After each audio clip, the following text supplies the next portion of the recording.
me name's Allison, 31F, head of people experience at a mid-tier cloud software company in Seattle.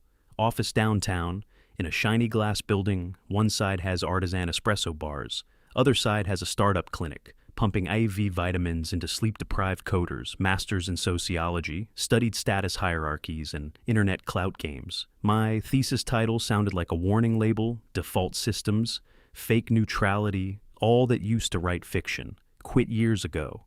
Now it's just PDFs and frameworks pretending to decode. Humans got hired 8 months ago after our leadership photo got roasted online. Looked like one dude, copy-pasted 10 times. CEO.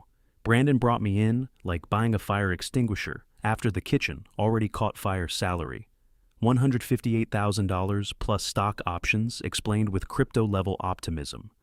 Job description reads like astrology, but with legal disclaimers: create belonging, drive equitable outcomes, minimize cultural risk scale, psychological safety. Translation: I get paid to notice patterns everyone else calls normal, roll in at 9:48, holding a $10 oat latte that tastes like flavored cardboard earbuds, blasting some podcast about hustle culture being a scam. Standing desk in my office never actually stands, because posture is just another performance. Laptop sticker says eat the rich in clean minimalist font. Rebellion, but make it aesthetic company is mostly engineers. Rest of us feel like decorations glued on dev floor. Looks like an endless sea of hoodies and rolling chairs. Mechanical keyboards clicking like rain on a roof. Desks covered in GitHub stickers. Rockets. Anime girls with absurdly large swords tabs versus spaces arguments treated like courtroom battles. Meritocracy gets mentioned like it's sacred. My brain translates it to comfort for the already comfortable conversations. Stop the second I step onto that carpet like I emit some antisocial frequency. They blame deep focus, but it feels more like a private club. Closing ranks junior women engineers look tense around senior guys, not nervous in a cute new job way. More like bracing. Monday email from Brandon. Drops the reason I exist here. Simple question: why are junior women engineers quitting after 10 to 15 months? His theory: workload, confidence, maybe not built for startup speed. My answer: culture always eats workload alive. But I need proof, because feelings don't get budget approval. Pull salary, bans export, overtime, logs, map promotions, stack performance ratings. Spend 3 days buried in spreadsheets, staring at cells like they're confessions. Math annoys me, acts neutral, while quietly carrying history pattern, still screams through the data. Top earners are almost all men stacked like a skyline. I've seen before principal engineers and system leads sitting at $190,000 to $235,000 plus bonuses, plus refresh grant support and admin roles. Mostly women sitting around $65,000 to $95,000, expected to smile about it. Junior hires from diversity programs landing way too close to support. Pay then the link shows itself clear as day. Senior guys logging 55, 65, sometimes 75-hour weeks. Like it's a hobby with perks. Saturday badge swipes look routine. Late night Slack messages read like a second job. Pizza reimbursements filed under team culture management. Praises it, calls it ownership, dedication, craftsmanship. My brain calls it resource hoarding. Time is the resource they control. It once always available becomes the standard. Only people with empty lives can compete. Caregivers lose. People with boundaries lose. Anyone with basic human limits loses. Feedback loop builds itself. Stay late, ship more, get praised, get promoted, repeat forever. Raises become proof that overworking is virtue, not just tolerated, but worshipped. One guy becomes the face of the whole system. Name's Tyler, lead back-end engineer, early 30s. Hoodie like a uniform, permanent exhausted eyes. Sunlight optional to him, shows up at 7:30 a.m., still there past 6 p.m. Leaning over code with another senior dev, they point at screens like it's sacred text. Quiet laughs, building trust after hours. Social capital gets minted at night, inside jokes turn into promotions. Later, junior women aren't part of that circle. Neither am I. Real career ladder isn't just skill, Its access to the after-hours club solution becomes obvious. Don't change people, change incentives. Telling engineers to work less won't fly, with a board obsessed with output. So, it needs a different framing. Equity, sustainability, retention, reputation, risk. Open a doc with a name that sounds harmless and inevitable. Sustainable over time. Equity framework in my head, it translates to paycheck redistribution. Therapy mechanism is simple and a little insane. Overtime pays 1.5 times up to a cap. After that, it drops to 1.0. Times extra premium doesn't disappear. It gets redirected into an internal fund name. The Community Balance Fund. Because naming is everything, describe it as support for employees, blocked from overtime, childcare, caregiving, health limitations, disabilities, actual lives, outside work. Avoid the word. Tax completely replace it with privilege offset sounds, academic, less threatening people with excess time, contribute back to fairness. Polished into policy language takes hours sanding down every sharp edge, intersectional lived experience. Structural correction, risk mitigation, cultural resilience, throw in a burnout graph. Execs trust charts more than humans. Printed on heavy paper like it's a peace treaty, ritual makes bad ideas feel official. First stop is HR, because HR decides what becomes reality. HR Director Linda. Late 50s cardigans like armor eyes that have seen too many layoffs. She reads my proposal like she just spotted a crack in the road at high speed. First thing out of her mouth, legal concern, hits immediately. Marcy squints at the proposal like it might bite her. Asks the obvious question, are we even allowed to do this under wage laws? I answer, immediately say yes, like it's already been approved somewhere. Official, mention voluntary opt-in through handbook updates and signed acknowledgement. Truth is, I'm guessing hard, but confidence sells better than accuracy. She's not legal anyway, just tired and wants things to stop being problems. I drop the payroll savings angle. Her whole face changes. HR loves anything that smells like reduced cost. Then I say, budget-neutral culture funding, which really means not coming out of your department. That seals it. She nods, says Brandon needs to sign off. I tell her Brandon will love the optics. Second gate unlocked. Next stop. Is Brandon, founder, CEO, quiet guy. Skinny, always looks like he didn't sleep permanently. One viral screenshot away from disaster, and fully aware of it. I don't bring spreadsheets, I bring fear talk, slow mention, borderline harassment, dynamics, subtle exclusion, structural imbalance, retention issues, then layer in Series C investors, ESG, expectations, headline, risk painted bright and ugly. His face tightens immediately, like I just said, a forbidden word. I present the protocol as bold and forward-thinking frame. We'll be leaders in sustainable labor practices, show him the cost. Slide over time, premiums, shrink internal programs, fund themselves. You can literally see the relief hit him. Approval comes out in one sentence. Fine, do it. But you present it. Classic founder, move, wants progress, doesn't want blood on his hands. Town hall gets scheduled 2 weeks out. Cafeteria setting. Air smells like burnt coffee and reheated eggs. Tension thick enough to chew. Stage is slightly elevated, which always makes things feel more official than they are. My blazer costs more than an intern's weekly pay. Irony doesn't even register. First slide pops up, reframing value from output to outcomes. Opening line goes straight for privilege because nothing wakes people up. Like that word, I define time privilege as the ability to give endless hours to work. Explain how the company has historically rewarded people with empty evenings. Point out how that punishes anyone with an actual life state. The goal? A sustainable culture that doesn't exclude caregivers or people with boundaries. Sales team looks half dead. They live in chaos. Anyway, admin looks confused. They just want less yelling. Engineering looks like they all bit into lemons at the same time. I walk through the threshold.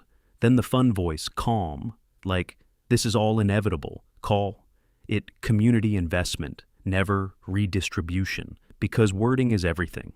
Announce deadline for acknowledgement, 4:30 p.m. Today, same day, then add access suspension for anyone who doesn't comply. Because culture needs enforcement, room goes dead quiet. The kind where you can hear your pulse, a hand goes up from engineering like a warning signal. It's Tyler stands up, calm, polite. which somehow feels more dangerous, asks a simple question.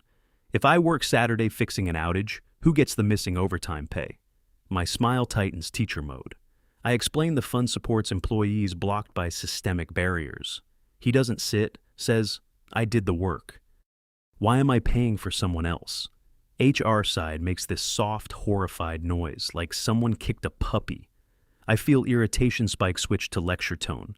Call it a zero-sum misunderstanding. Start talking about collective systems, then flip it. Ask why his time should matter more than inclusivity. He answers immediately, says, it's his time, and federal law requires overtime. Pay. I don't hesitate. Cut him off with policy, company policy, effective immediately. Click to next slide, repeat deadline, repeat access threat. Brandon is staring at the floor like he wishes he wasn't in his own company. Protocol launches next payroll cycle, quietly, like installing malware but calling it governance. I get red access to engineering, Slack under sentiment tracking. Sentiment is pure hostility, creative, detailed hostility they call it, wage theft, drop lawyer jokes, constantly share labor, board links, talk about class action lawsuits like fantasy football. Tyler tells everyone to stop working over 40 hours, says if they don't like it, just don't give extra time. I smirk, assume deadlines will crush that idea. First payroll hits, just under $10,000, goes into the fund number, feels powerful, like I bent gravity and should get credit, immediately start spending it. Because impact has to be visible order, acoustic quiet, pods for the break room.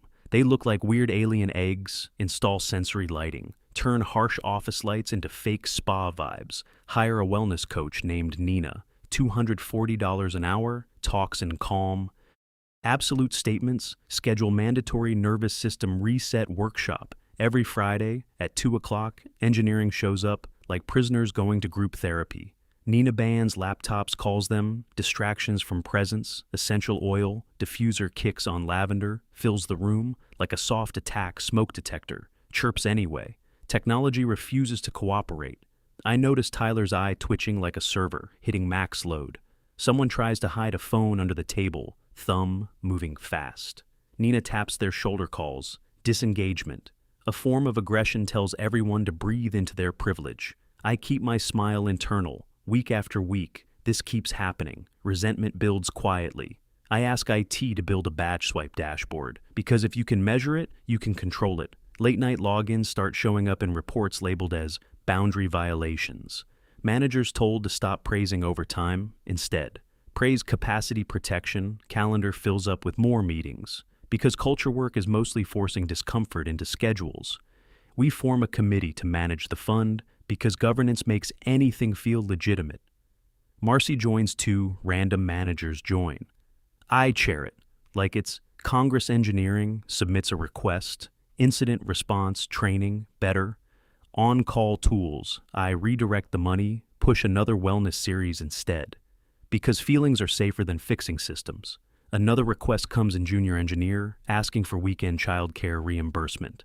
I approve it, instantly fits the narrative, also looks great in a slide deck. Tyler stops talking in meetings. After that, eyes go blank. Does the work. Nothing extra compliance on.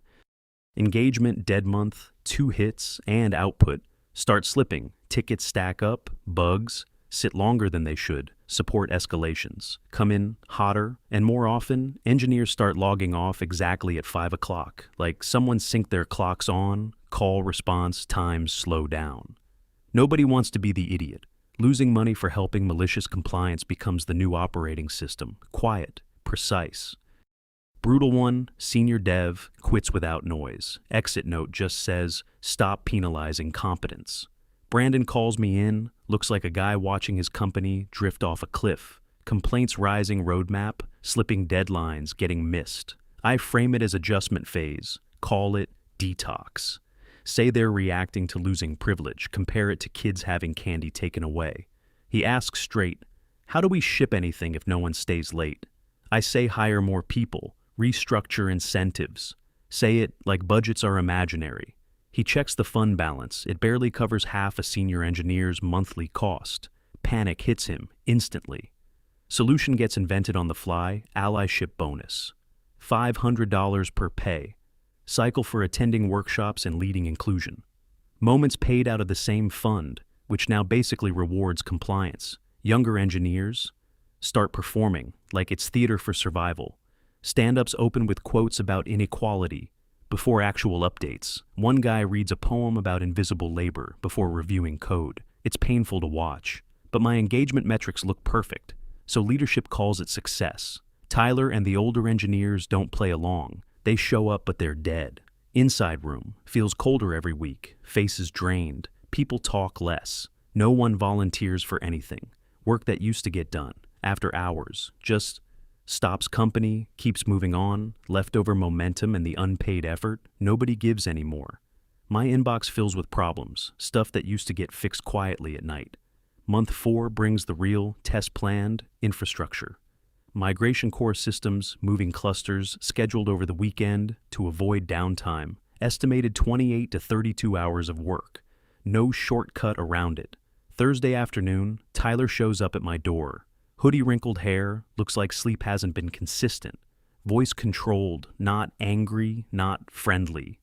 Just done, says the migration needs him, and Mark, maybe 1 or 2 others. Says the legacy system is basically a haunted house. Only, they know where the traps are under the protocol. Weekend work means losing overtime premium past the cap.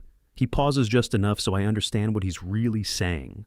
I bring up performance reviews, mention culture, alignment, drop the word, references, soft threat, clean delivery, add that failure could lead to formal action. His eyes flick at that because everyone needs a paycheck and the market sucks right now. Long pause, he exhales, says, fine. And it sounds like giving up. Migration weekend hits, calendar. Invite smiling like it's normal. 32 hours of work, energy drinks, commands flying, no talking, beyond what's necessary, pure resentment in the air. It works not because people want it to, but because they force it through. Customer update, email goes out. Upbeat like nothing happened internally. Tyler's paycheck shows over $2,200 redirected into the fund on paper. It looks like success. If you ignore everything else, celebration in lunch gets ordered for admin and support, vegan bowls, kombucha protein bars that taste like drywall. Engineers are asleep when it shows up, so they miss it entirely. LinkedIn post goes live anyway. Supporting our people through change. Hashtag belonging algorithm rewards. It doesn't care about reality. 6 months in rumors. Turn real acquisition talks, confirmed private equity. Starts digging, spreadsheet people in human form. Brandon wants everything polished, quiet, halls, perfect slides. My deck shows sustainable labor, innovation. 100% workshop attendance, clean numbers everywhere. Clean numbers feel like armor. Friday morning, email hits, subject line feels sharp payroll, compliance audit from Daniel Reed. VP at Stonebridge Equity Instructions, simple conference room, B, 10 a.m. Bring everything I act, confident. Stomach still drops. Room is cold, like discomfort is intentional. Daniel sits there, gray suit, calm. Looks like he eats bad news for breakfast. Lawyer, next to him, tight bun, pen already in hand. Tyler's there too. No hoodie button down, looks rested. For once, Daniel tells me to sit. I go into presentation mode automatically. Start talking about innovation. He cuts it off, halfway. Slides a spreadsheet across the table. My spreadsheet. My formatting lawyer speaks, says, they reviewed payroll, found unauthorized deductions totaling $46,000 plus. I jump to handbook consent, say, employees acknowledged it. She shuts it down, instantly, says, acknowledgements aren't valid. Authorization says, federal overtime law. Overrides internal policy, stomach drops, harder. Daniel taps another page, fund spending. Nina's invoices, quiet pods, lighting upgrades, education materials, which includes books and a conference I labeled research. I start explaining culture, investment, employee support, lived experience. She calls it misappropriation, flat tone, like reading a grocery list. Daniel says fraud, just like that. No emotion, then looks at Tyler, because real stories beat. Spreadsheets, asks about the migration, weekend about pressure, Tyler answers clean, says the implication was clear, job and references at risk. If he refused, says the policy cut his overtime. Pay says he only agreed because he couldn't afford not to. Tyler finishes his answer. No emotion, no performance, just facts laid flat on the table. Hits harder than any chart I made. Daniel nods. Once says one sentence, he kept your system running while you ran workshops. Room goes tighter. Talk of settlements comes up, repayment, penalties, damages, my throat starts closing up. Brandon gets hit, next terminated for approving it. All then, it's my turn. Termination for cause effective immediately, gross misconduct read out like a weather update. Security shows up instantly, like they were waiting outside. The whole time box appears, plain cardboard, final punctuation, marks start walking out. Office suddenly acts like I don't exist. Silence feels different now. Not fear, more like people watching something inevitable happen. Engineering area is frozen. No typing, just eyes. Tyler looks at me, gives a small nod. Not friendly, just acknowledgement, like closing a ticket. Internet fallout hits fast. Before my severance email, even loads, screenshots everywhere. Dev forums, labor threads, people calling it wage theft. With branding, mocking the pods, mocking the language, mocking the breathing sessions, LinkedIn turns into a crater. My title becomes a joke. My name becomes a warning label. Applications get rejected almost instantly, like some filter flags. Me automatically, months pass. Savings drain, sell, clothes. I used to call ethical cancel. Everything, subscriptions, services, friends, stop replying. Then one tiny company answers application I sent at 2 a.m. Out of desperation role, people OPAs, generalist, 9, employees, cheap office, real customers, real stress. Founder acts relieved to have someone grown up. I pitch culture and burnout prevention. He says, great, but we can't afford people leaving or systems going down. Office feels like a rented garage, random chairs, mismatched desks, generic snacks. Mission, written on a whiteboard. One engineer stands out immediately. Ethan, late 20s, quiet, basically runs everything.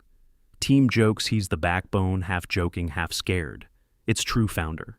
Even says if he leaves, we're done, then laughs. Like that makes it better. Week 1 goes fine, week 2. I open a policy doc out of habit, type healthy hours initiative. Start writing about limiting after hours work. Brain wants symmetry again. That old script creeping back in, telling myself hero culture is the problem. Tuesday night proves otherwise. 11:43 p.m. outage hits. Alerts everywhere. Emails turn into calls. Calls turn into angry posts. Founder pacing like his bank account is on fire. Support. Rep looks close to tears. Everyone looks at Ethan because there's no backup plan. He opens his laptop without saying anything, like talking would slow him down. Hands move fast, calm, automatic logs, flying commands, firing room goes quiet because nobody else can do anything. He's the only one who knows the system. That deep specialization, sitting there, undeniable, 1:30 a.m. He's still going, shoulders slumped, eyes locked. Founder asks if he needs help. Ethan says, just keep customers calm and don't touch anything. 2:05 a.m. Another failure hits because outages stack. Ethan mutters about some old queue. No one documented because no one had time. Support whispers. Customers want refunds. Founder looks at me like maybe culture fixes this. I almost start talking about boundaries, then stop, because boundaries don't fix servers. So I grab customer chat, start apologizing manually, typing nonstop, 2:52 a.m. System comes back, room exhales all at once like oxygen just returned. Founder drops into a chair, looks at me, says it straight. We don't pay him for hours. We pay him because without him, we're done. That lands harder than anything before because I just watched it happen. Morning comes, gray founder looks 10 years older. Ethan shows up anyway, quiet, already checking dashboards like, it's routine. Founder tries joking about balance. Ethan just gives a tired smile. I almost suggest a policy again, then stop. Policies don't answer 3 a.m. alerts, so I ask him what would actually help. He says something simple. Someone else needs enough knowledge to split the load, documentation, not as punishment, but so he's not alone. Next time I offer to handle customer comms, playbooks train support on triage. Founder agrees immediately because it's actually useful. I reopen the old draft, rename it on-call coverage plan. For once, fairness means redundancy, not punishment. Walk home at sunrise, no headphones, just quiet Tyler in that hoodie. Ethan at 3 a.m., both stuck in my head. Systems don't care about narratives, only results, and results don't fit. Clean frameworks open the dock again at home. That line about limiting after hours works still. There cursor hovers over, save then moves, delete, whole file, gone, no, backup, finally. Get it cost of pretending discomfort hits different. Now, not branding, not strategy, just something real with teeth.